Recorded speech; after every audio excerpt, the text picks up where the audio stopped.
Good morning student. मैं आकाश sir आपके लिए संधारित्र तथा परावैद्युत चैप्टर के न्यूमेरिकल लेकर आया हूं और ये संधारित्र तथा परावैद्युत की दूसरी क्लास है। पिछली क्लास में क्वेश्चन नंबर 14 देखा था और इस क्लास में आप आगे की सवालों को देखिएगा। क्वेश्चन नंबर 15 यूपी बोर्ड की आप लोग देख पा रहे होंगे। यूपी बोर्ड 2012 के एग्जाम में पूछा गया था, तो यहाँ वही प्रश्न बताए जा रहे हैं जो यूपी बोर्ड की पिछली परीक्षाओं में आए हुए हैं। तो 15 में कह रहे हैं कि एक 8 माइक्रोफेरेड की संधारित्र का विभवांतर। तो 8 माइक्रोफेरेड, आपने देखा कि माइक्रोफेरेड, फेरेड किसकी इकाई होती है? तो धारिता का। धारिता को सी से डिनोट करते हैं। सी इज इक्वल टू 8 माइक्रोफेरेड।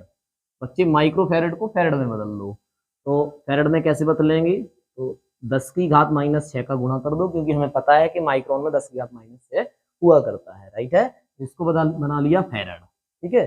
संधारित्र को विभवांतर 20 वोल्ट से बढ़ाकर 30 वोल्ट कर देने पर, सीधी सी बात है, उसने कहा है कि विभवांतर जो है 20 वोल्ट से कितना किया गया है? 30 वोल्ट। तो पहली बार 20 था और फिर दोबारा में किया गया है 30 वोल्ट कर दिया जाता है। और आगे उसने कह दिया है उसकी स्थितिज ऊर्जा में वृद्धि पूछ रहे हैं, तो स्थितिज ऊर्जा में वृद्धि निकालना है, ये क्वेश्चन मार्क। आपको पता है कि जो संधारित्र की ऊर्जा का फार्मूला होता है 1/2 CV स्क्वायर, राइट है। अब आप यहां से देखिएगा, ऐसे करो, ठीक है। U1 is equal to half C की वैल्यू रख दो भाई। 8 माइक्रोफेरेड है, यानी कि 8 गुणित 10 की घात -6 है, इंटू V1 की वैल्यू रख दो भाई। देखो बच्चे, 20 का स्क्वायर, इसको सॉल्व कर दो, तो सॉल्व करेंगे आप देख पाएंगे U1 इज इक्वल टू, देखिए कितना हो जाएगा, ये हो जाएगा आपका 400, 4 इंटू 10⁻⁻6, और यहाँ कितना हो गया, इसका स्क्वायर खोलोगे तो 400 हो जाएगा, राइट है। तो यहाँ आपने देखा कि U1 इसकी कैलकुलेशन जब आप करोगे तो हो जाएगा 16 गुणित 10 की घात कितना, -4 जूल। तो ये तो तब है जब 20 वोल्ट है, लेकिन उसने कहा कि 30 वोल्ट कर दें तब। फिर पूछ रहे हैं कि वृद्धि कितनी हुई, तो ये भी देखना है। तो ऐसे ही देखिएगा, यही फार्मूला रहेगा, अब की बार 2 लगा दो, 1/2 CV2 स्क्वायर। तो U2 is equal to 1/2 C की वैल्यू रखेंगे आप 8 इंटू 10⁻⁻6 इंटू, यहाँ V2 की वैल्यू रखेंगे 30 का स्क्वायर, ठीक है। इसको भी सॉल्व करेंगे। सॉल्व करने पर आप देखेंगे U2 इज इक्वल टू आएगा 4 इंटू 10⁻⁻6, यहाँ हो जाएगा 900, यहाँ क्या हो जाएगा 900। अब इसको सॉल्व कर लो जैसे इसको सॉल्व किया था। U2 इज इक्वल टू, बच्चे देखिएगा, यहाँ हो जाएगा 36 गुणित 10 की घात -4, 2 जीरो ये देखो प्लस के हैं और ये 10 की घात -6 है, तो यहाँ से कम हो जाएगा, राइट है। अब ये देखिए, अब उसने कहा है कि कितनी वृद्धि होगी, तो देखो कितना बढ़ गया भाई, यहाँ 36 है, यहाँ 16 है, तो कैसे, delta U is equal to U2 minus U1, ऐसे कर दो, राइट है। तो delta U is equal to, अब 36 गुणित 10 की घात -4 माइनस U1 की वैल्यू देखो बच्चे 16 इंटू 10⁻⁻4। अब आपको पता है कि 10 की घात -4 ये बाहर कर दो, बाहर कर दोगे तो आपको पता लग गया कि डेल्टा U, यहाँ 36 में से 16 चला जाएगा, कितना बचेगा, 20 बचेगा ना। तो 20 गुणित 10 की घात -4। अगर आप यहीं डन करना चाहें तो यहीं डन कर दो, नहीं तो फिर ये एक जीरो है, यहाँ एक कम हो जाएगा, ठीक है। 2 इंटू 10⁻⁻3। अब ऊर्जा का मात्रक क्या होता है बच्चे, जूल होता है। तो इस तरह से सवाल नंबर 15 आप लोग अपनी अपनी किताबों में देख पा रहे होंगे और उसका आंसर भी यही रहेगा। देखो बच्चे, अगला सवाल क्वेश्चन नंबर 16।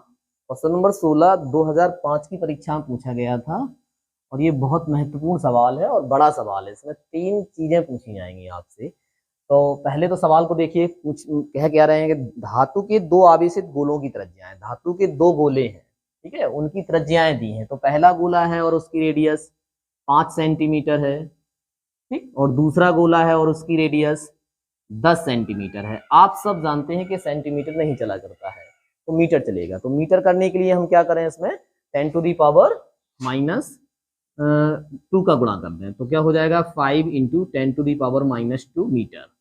ऐसे ही इसमें 10 इंटू 10⁻2 मीटर, ठीक है बच्चे। अब आगे थोड़ा सवाल को यदि आप देख पा रहे होंगे तो सवाल कह रहा है कि दोनों पर अलग अलग 75 माइक्रोकूलाम का आवेश है। तो दोनों पर अलग अलग 75 माइक्रोकूलाम, भाई Q1 पर भी 75 माइक्रोकूलाम है, राइट, और Q2 पर भी कितना है, 75 माइक्रोकूलाम है। ओके, अब इसको कूलाम में बदलो, 75 गुणित 10 की घात माइनस 6 कूलाम, यहाँ भी 75 गुणित 10 की घात माइनस 6 कूलाम, राइट है। अब थोड़ा आगे सवाल को और पढ़ेंगे तो उसमें पूछा जाएगा कि किसी चालक तार द्वारा दोनों गोलों को जोड़ दिया जाता है तो गणना कीजिए। क्या गणना करना है भाई, फर्स्ट पॉइंट में थोड़ा ध्यान से देखेंगे, कह रहे हैं कि गणना कीजिए जोड़ने के पश्चात गोलों का उभयनिष्ठ विभव। तो उभयनिष्ठ विभव पूछ रहे हैं, ठीक है, नंबर 1। और दूसरा कह रहे हैं कि स्थानांतरित आवेश, जोड़ने के बाद जो आवेश स्थानांतरित हो जाएगा एक गोले से दूसरे गोले पर कितना आवेश चला जाएगा तो उसकी मात्रा। तो आप ध्यान देंगे स्थानांतरित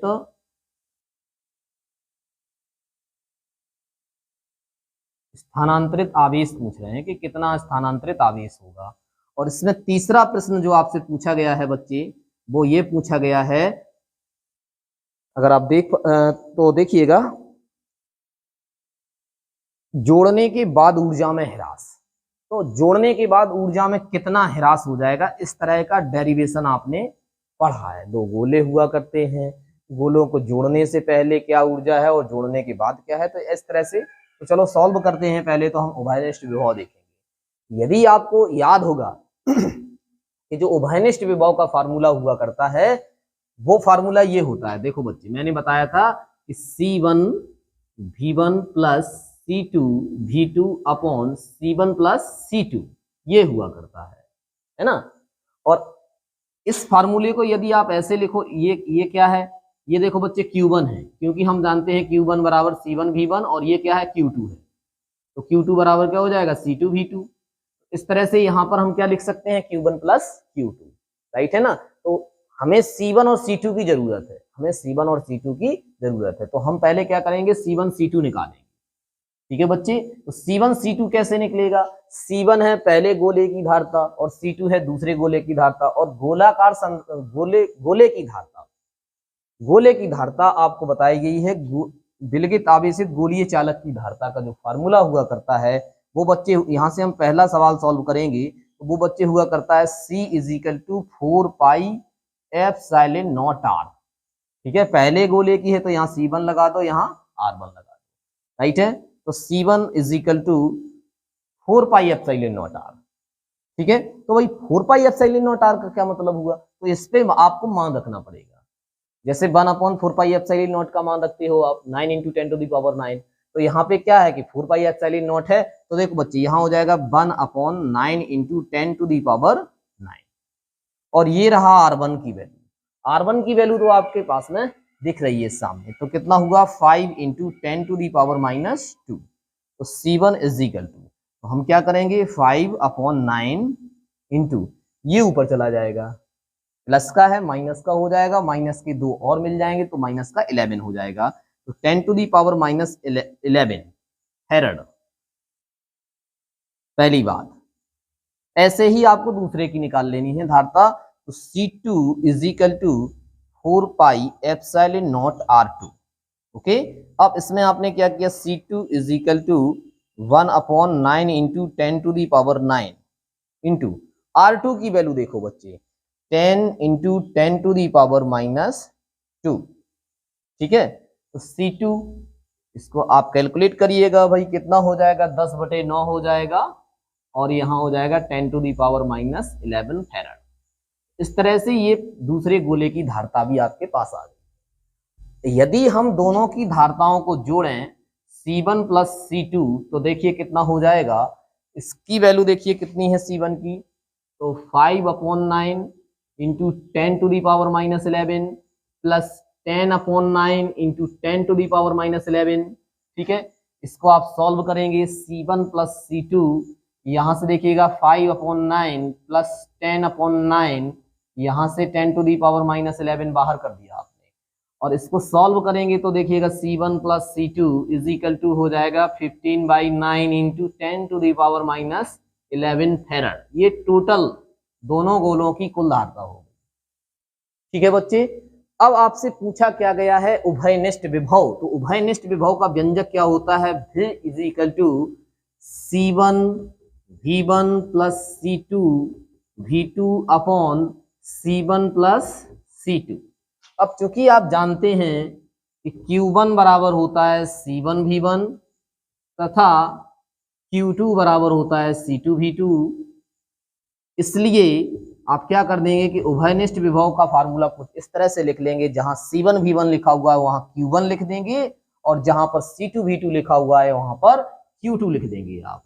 राइट है बच्चे, तो इस तरह से आपने लिख लिया। और अपॉन में क्या चीज है, देखो बच्चे C1 प्लस C2, तो ये फाइनल फार्मूला आपने ऐसे बना लिया। अब इसमें मान रख दो भाई, Q1 की वैल्यू देखो बच्चे कितनी है, 75 माइक्रोकूलाम है। तो कितनी है, 75 माइक्रोकूलाम, तो आपने लिख लिया। ऐसे ही इसका भी देखो बच्चे 75 माइक्रोकूलाम है, तो आपने इसका भी मान रख लिया 75 गुणित 10 की घात माइनस 6 बटे C1 प्लस C2। तो C1 प्लस C2 मैंने अभी अभी आपको फाइंड आउट करके दिया है, देखो ये लिखा हुआ है 15 बटे 9 गुणित 10 की घात माइनस 11। तो हम क्या करेंगे, ये 15 बटे 9, 9 इधर चला जाएगा ऊपर, ठीक है, तो 15 बटे 9 गुणित 10 की घात माइनस 11। या फिर थोड़ा एक स्टेप रुक जाओ, यहां पर थोड़ी देर बाद ऐसा करेंगे। तो 15 बटे 9 गुणित 10 की घात माइनस 11 कर लिया आपने। ओके, अब आप इन दोनों को जोड़ेंगे, 75 माइक्रोकूलाम ये है और 75 माइक्रोकूलाम ये है, तो कितना हो जाएगा, 150 माइक्रोकूलाम हो जाएगा। देखो बच्चे ये हो जाएगा 150 माइक्रोकूलाम, माइक्रो का मतलब 10 की घात माइनस 6। ओके, अब ये देखिएगा, ये 9 ऊपर कर दो आप, यहां से ये 9 आपने ऊपर कर दिया, तो नीचे क्या बच गया आपका, 15 गुणित 10 की घात माइनस 11। राइट है, सॉल्व कर दो, उभयनिष्ठ विभव आपके सामने होगा। यहां से देखिए ये 15 से 15 कट जाएगा, यहाँ 10 बच जाएगा, और यहाँ 10 यहाँ 9 है, तो कितना हो जाएगा, ये 90 हो जाएगा। ठीक है, इंटू ये कितना बचा, 10 टू दी पावर माइनस 6। ठीक है, और ये 10 की घात माइनस 11 है, तो ऊपर जाएगा तो कितना हो जाएगा, 10 की घात 11 हो जाएगा। अब घातों के लिए देखिएगा, 11 में से यदि 6 चला गया तो 5 बचेगा, तो आपने लिखा 90 इंटू 10 टू दी पावर 5। आप चाहें तो यहीं तक लिख सकते हैं, नहीं तो फिर ये एक जीरो और यहाँ पावर बढ़ा दो, ये जीरो खत्म कर दो और यहाँ पर पावर बढ़ा दो। तो जैसे ही आप ये देखेंगे तो आपको मिलेगा V is equal to 9 into 10 to the power 6 volt. तो ये इस तरह से इस सवाल का आंसर रहेगा। पहला आंसर रहा उभयनिष्ठ विभव का। ऐसे हमको दूसरा प्रश्न देखना है, इसमें तीसरा प्रश्न देखना है। राइट है, आप लोग इसको नोट करिएगा। नोट करने के बाद में आपको अगला सवाल, इसका दूसरा पोर्शन आपको बता रहा हूं।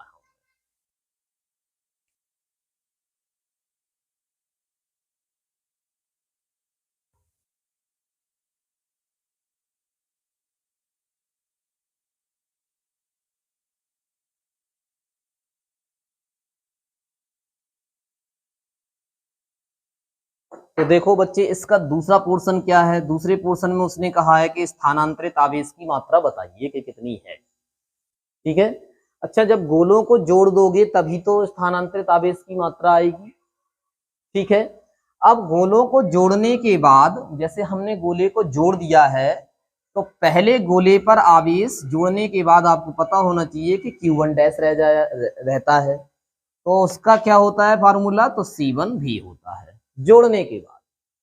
ठीक है, तो आप इसमें से Q1 डैश निकालेंगे कि कितना आवेश बचा हुआ है। था तो 75 माइक्रोकूलम, लेकिन जोड़ दिया है तो आवेश दूसरे गोले पर चला गया है, कम हो जाना चाहिए, तो Q1 डैश मान लिया और ये C1 भी मान लिया। यहाँ पर जो डेरिवेशन आपको बताया जाता है, उस डेरिवेशन में आपको ये फार्मूला बताया गया था।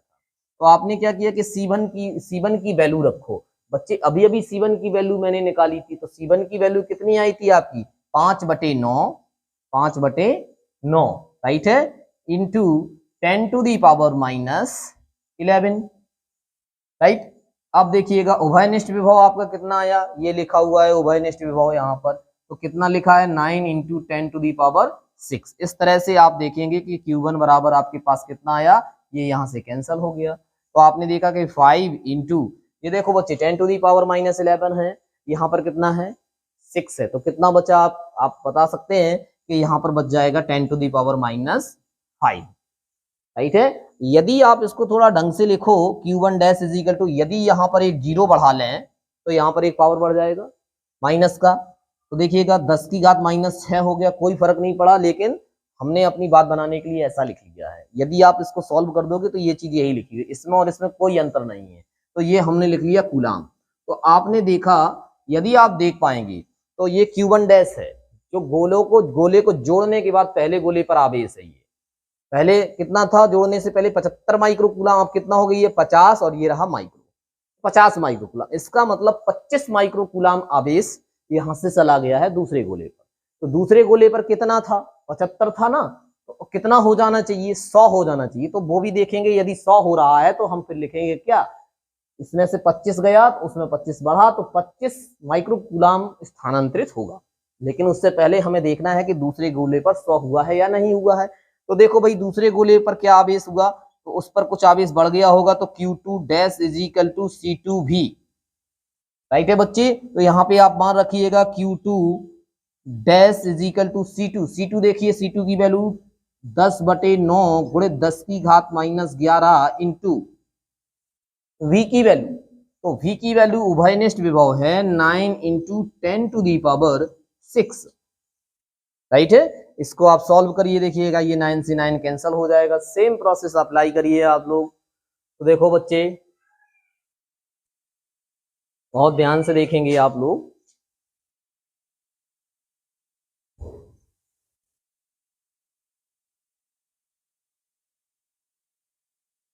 देखिए बच्चे, अब आपने क्या किया कि यहां से Q2 डैश कितना हुआ, यहाँ 10 इंटू 10 टू दी पावर -5 हुआ, राइट। एक 0 और बढ़ाओ यहाँ पर, तो आपको पता लगेगा Q2 डैश 100 गुणित 10 की घात -6 कूलाम।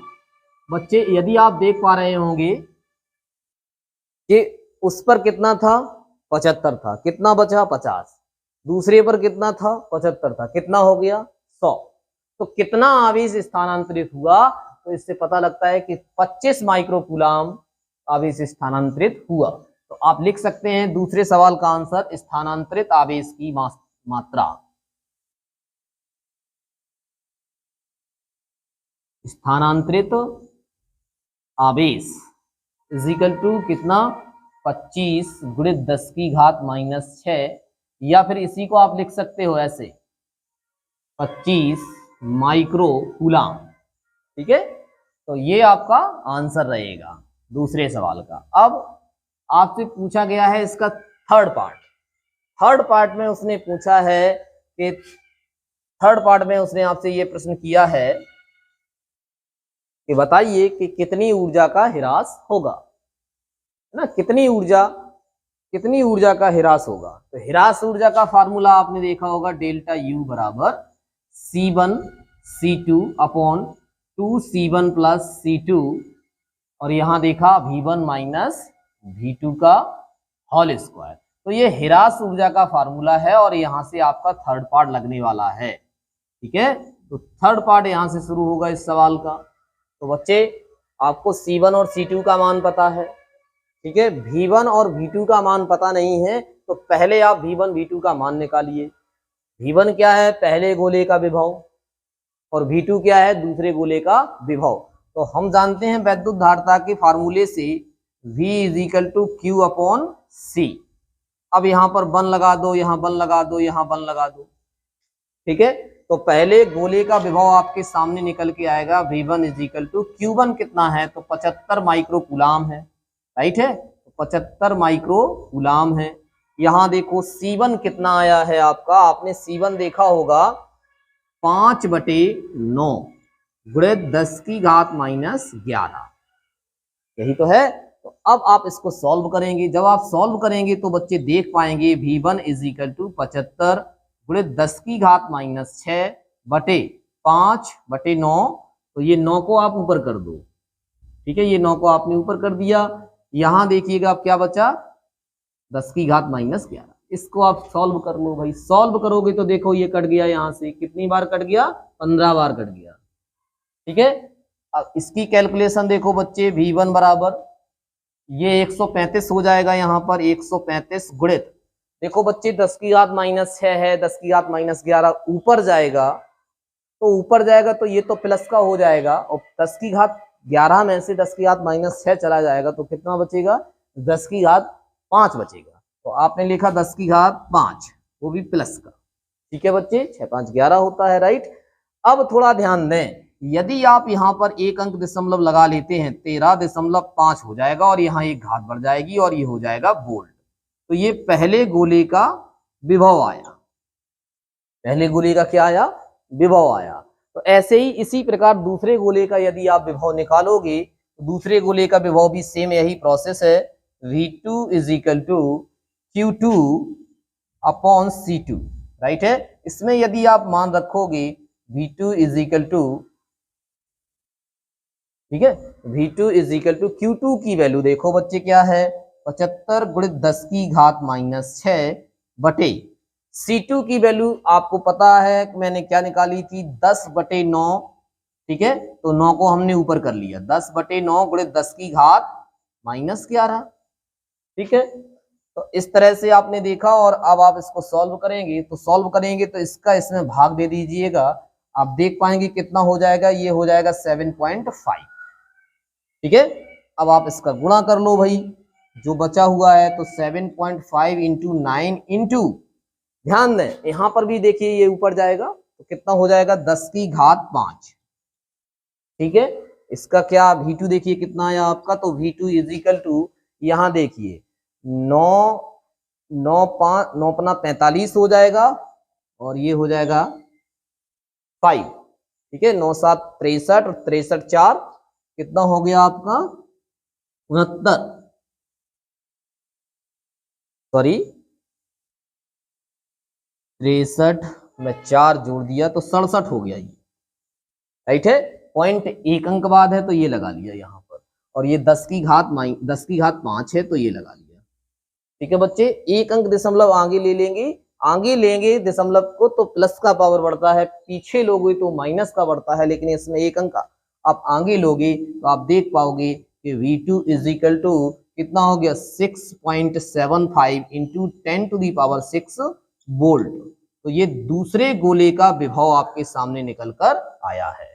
तो अब आप क्या कर सकते हो कि इसमें व्यवस्था बना सकते हो, V1 माइनस V2 का मान रख सकते हो, है ना। तो यहां देख लेते हैं भाई,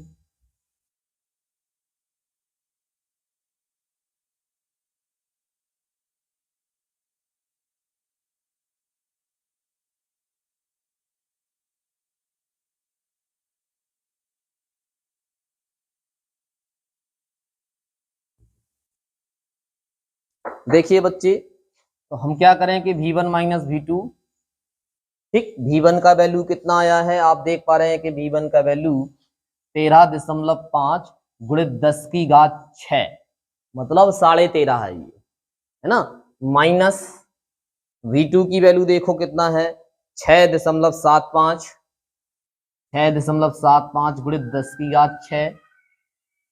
इसको जब आप सॉल्व करेंगे तो आप देख पाएंगे 13.5 माइनस 6.75 और गुणित 10 की घात 6। तो जब आप घटाएंगे ये चीज तो आपको देखने को मिलेगा 6.75 इंटू 10⁻6 वोल्ट, आ गया ना।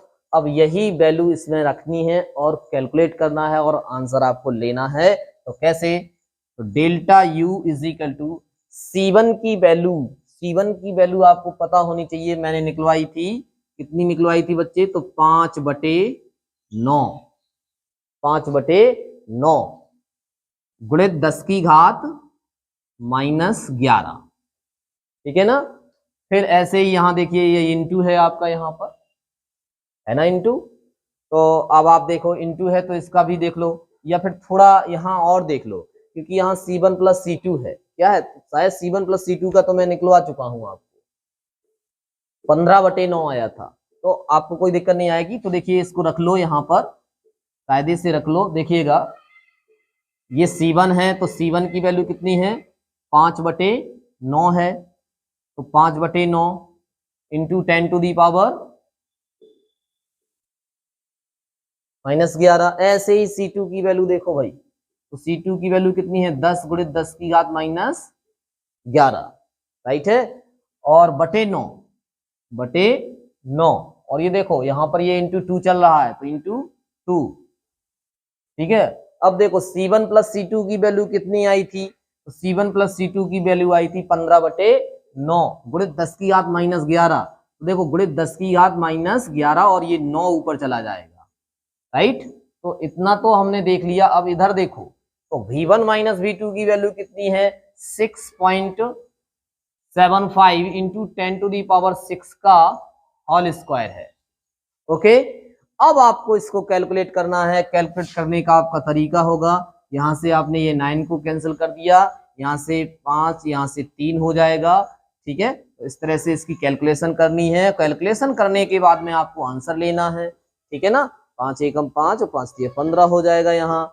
तो बच्चे बहुत गौर से देखेंगे, यहाँ क्या बचा है देखिएगा, ये 10 बचा है, तो 10 इंटू 10⁻22 अपॉन, यहां देखो कितना हो रहा है ये, यहां आपका हो रहा है ये देखिए 9 दूनी 18, 54 हो जाएगा यहाँ पर, ठीक है भाई। तो इसको सॉल्व करिए आप, सॉल्व करने के बाद में आपका आंसर आएगा। कहीं कोई चीज छूट गई हो तो एक बार फिर से मान रख लें, वो आ जाएगा वो, है ना। तो देखो भाई, या फिर यहाँ पे थोड़ा बहुत और कट रहा हो तो सरल कर लो। देखो यहाँ और कट रहा है, देखिए ये 2 से कट रहा है, या नहीं, ठीक है ना। तो यहाँ कितना हो जाएगा 5 हो जाएगा, राइट है। यहाँ 5 इंटू 10⁻22। अब यहाँ देखिए कितना हो गया 27 हो गया, और ये देखिएगा पावर है 10 की घात -11, ठीक है। और इधर देखिएगा, इधर क्या है भाई, ये स्क्वायर लगा हुआ है तो इसका मतलब 2 बार लिखा हुआ है यही चीज, 6.75 इंटू 10⁻6, फिर से 6.75 इंटू 10⁻6। तो अब आप इसको सॉल्व करेंगे, सॉल्व करिएगा और आंसर आपके सामने होगा। जैसे ही आप इसकी कैलकुलेशन करेंगे तो कैलकुलेशन में आंसर आपको दिखने को मिल जाएगा। क्या देखने को मिलेगा आंसर, तो 84.375, 84.375 जूल, ठीक है बच्चे। तो इस तरह से कैलकुलेशन हो। यदि कैलकुलेशन ना आए, कोई समस्या हो, तो आप कमेंट करके पूछ सकते हैं, मैं इसकी कैलकुलेशन भी बताऊंगा, राइट है बच्चे। तो इस तरह से ये सवाल है, काफी लंबा सवाल था और आपको नोट करना है, महत्वपूर्ण सवाल था, इसमें 3 पार्ट थे। तो अगला सवाल है सवाल नंबर 21। बच्चे इस सवाल नंबर 21 2014 और 10 के एग्जाम में पूछा गया था।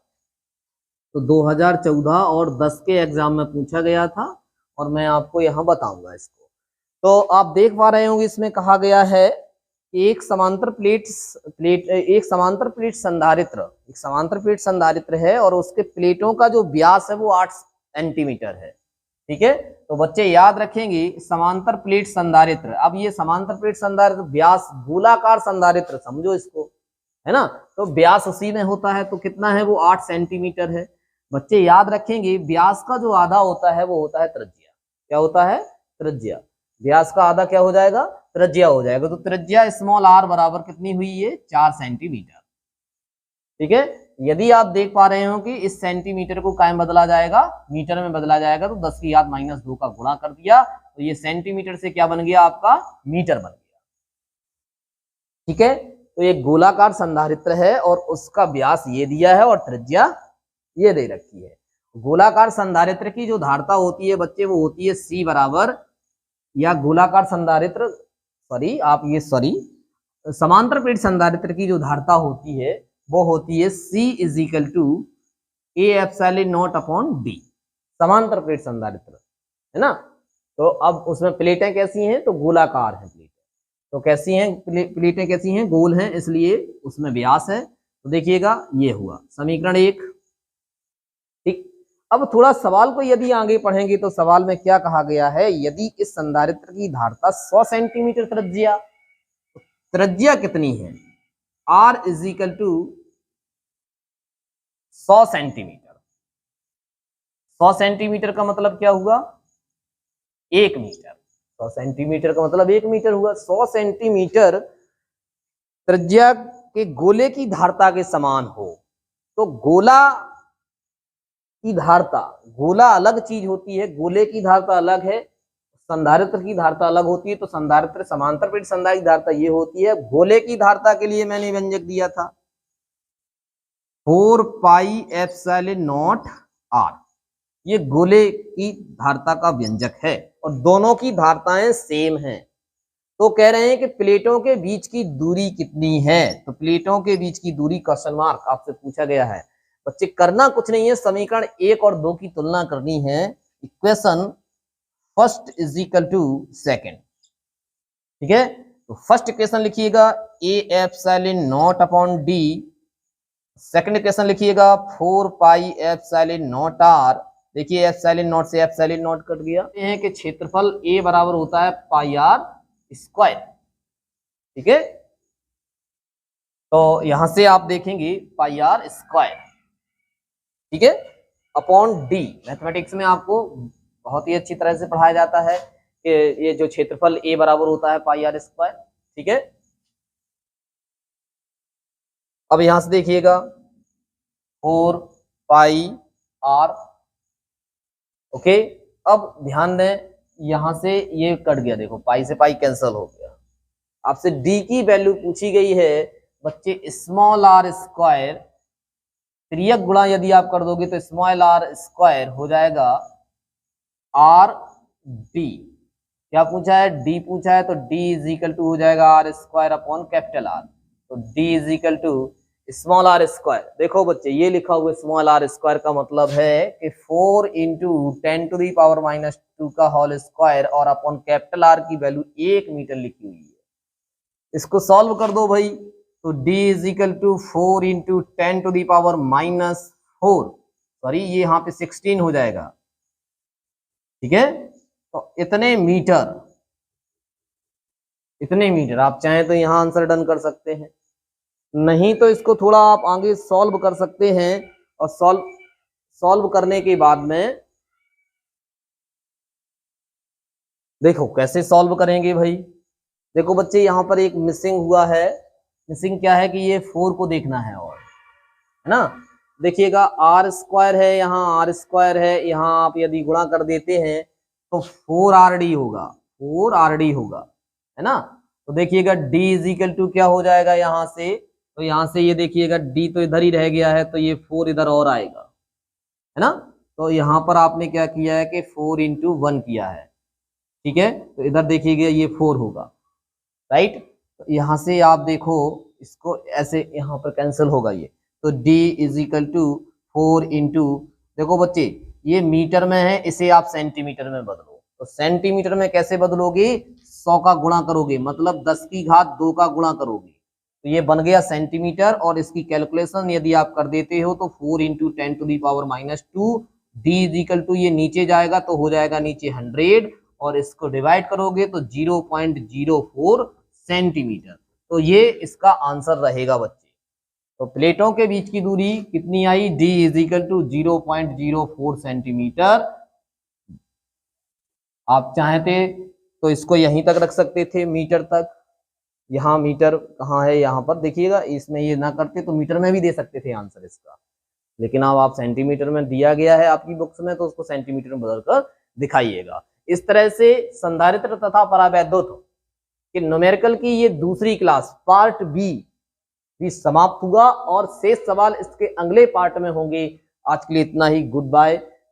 वीडियो को लाइक, शेयर और चैनल को सब्सक्राइब कर दिया करो बच्चे। धन्यवाद।